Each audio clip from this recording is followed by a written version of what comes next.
Welcome to unique GK channel. Hi friends, నమస్తే. Armenia Azerbaijan మధ్య శాంతి ఒప్పందం. ఈ ఆర్మేనియా అజర్బైజాన్ మధ్య రిలేషన్షిప్ ఏంటి, ఎలా ఉంది? దశాబ్దాల ఘర్షణకు స్వస్తి పలికేందుకు ఆర్మేనియా అజర్బైజాన్ దేశాలు నిర్ణయించుకున్నాయి.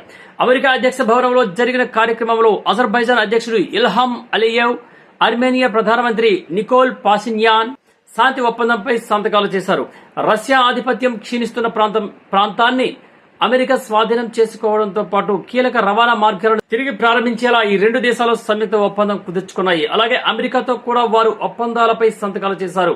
ఆర్మేనియా అజర్బైజాన్ మధ్య ఘర్షణకు కారణం ఏమిటి? దీనికి ప్రధాన కారణం నాగోర్నో కరాబాఖ్ ప్రాంతం. ఈ ప్రాంతం అజర్బైజాన్ లో ఉన్నప్పటికీ ఇక్కడ ఎక్కువగా జాతి ఆర్మేనియాలో నివసిస్తున్నారు. అదే సోవియట్ యూనియన్ ఉన్నప్పుడు ఈ ప్రాంతం అజర్బైజాన్ లో భాగంగా స్వయం ప్రతిపత్తి కలిగి ఉండేది. కానీ ఆర్మేనియన్లు దీనిని ఆర్మేనియాతో ఐక్యం చేయాలని కోరారు. దీనివల్ల 1980ల చివరిలో వివాదం మొదలైంది. సోవియట్ యూనియన్ విభజన తర్వాత 1992-94లో మొదటి నాగోర్నో కరాబాఖ్ యుద్ధం జరిగింది. ఇందులో ఆర్మేనియా ఈ ప్రాంతాన్ని చుట్టుపక్కల ప్రాంతాలను ఆక్రమించింది.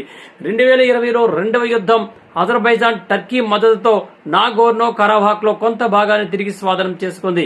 అయితే 2023లో అజర్బైజాన్ పూర్తిగా ఈ ప్రాంతాన్ని తన ఆధీనంలోకి తీసుకోవడంతో లక్షలాది ఆర్మేనియన్లు ఆర్మేనియాకు వలస వెళ్లారు.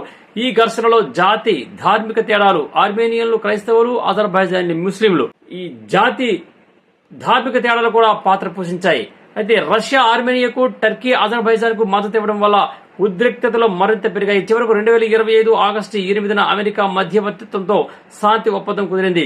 ఇది ఈ దీర్ఘకాల వివాదానికి ముగింపు పలికిందని చెప్పొచ్చు. ఫ్రెండ్స్, ఈ వీడియో మీకు నచ్చినట్లయితే సబ్స్క్రైబ్ చేయండి, మిగతా వారికి షేర్ చేయండి, అలాగే లైక్ చేసి కామెంట్ కూడా చేయండి. ధన్యవాదాలు.